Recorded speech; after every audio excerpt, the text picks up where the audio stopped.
الأزرق أو بالنسبة للأهلي. الكرة الماضية ما زالت خطيرة للهلال في أولى البدايات، ولكن بعد ذلك ذهبت الكرة يبحثون عن هدف أول، ولكن من قام بالإبعاد صاحب الرقم 66 ثامر مهدلي. انظر إلى اللقطة الماضية حاضرة الترويض، هنالك الكرة عالية، ولكن بعد ذلك ذهبت على الإنجاز ويعيد للمرة الثانية على التوالي، ولكن هنالك من سجل 43 هدف وعليه 25، ومن يحصد أنه في الهلال من يتواجد في المركز الثالث، من لعب 20 ومن فاز في 11 مباراة ومن تعادل في 6 مباريات ومن خسر في 3.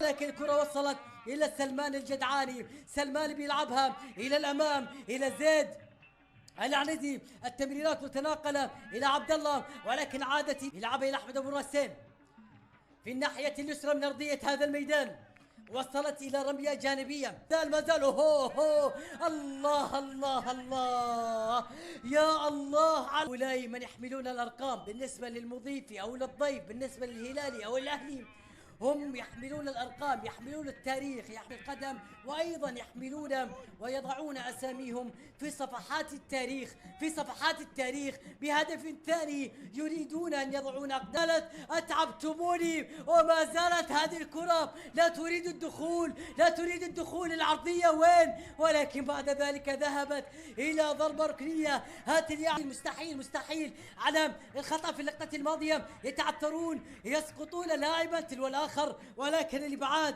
هنالك حاضر، ولكن بعد ذلك حمد بن رسين يعيد الآمال بالنسبة. أولا نتابع هل ما زال الأهداف بقية، هل ما زال للمتعة بقية. يا فيصل يا فيصل بتمريرة إلى العنزي بعرضية وصلت لما الماضية، ذهبت إلى ضربة مرمى. تمريرات جواد عند الكرة، يخسر الكرة الماضية، الوقت يعبر، التمريرة انظر هذه الكرة تدل على الهلال ليس حاضرا ذهنيا داخل المستطيل، يقدم كل ما لديه ولا يبخل بقطرة عرق ولا يبخل بمجهود ولا يبخل بآداب من أجل أن